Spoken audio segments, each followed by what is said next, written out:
কত ভালো, কত ভালো আবার কি করে বলে দিদি গাড়ি ভাড়া হয়ে গেছে। দিদি গাড়ি ভাড়া হয়ে গেছে। দিদি কোথায় যাবে গাড়ি ভাড়া করে? আরে ও বলেছিলাম না যে ভাবি গাড়ি ভাড়া।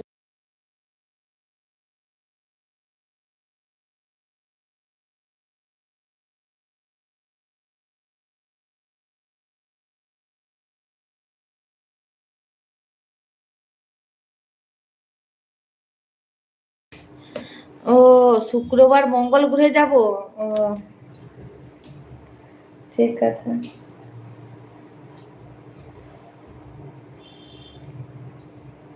আর একটা ভিডিও বানিয়েছি, যদি ভিডিওটা ছাড়ি তাহলে তো তো সব হাসবে না, ভিডিওটা ছাড়বো না।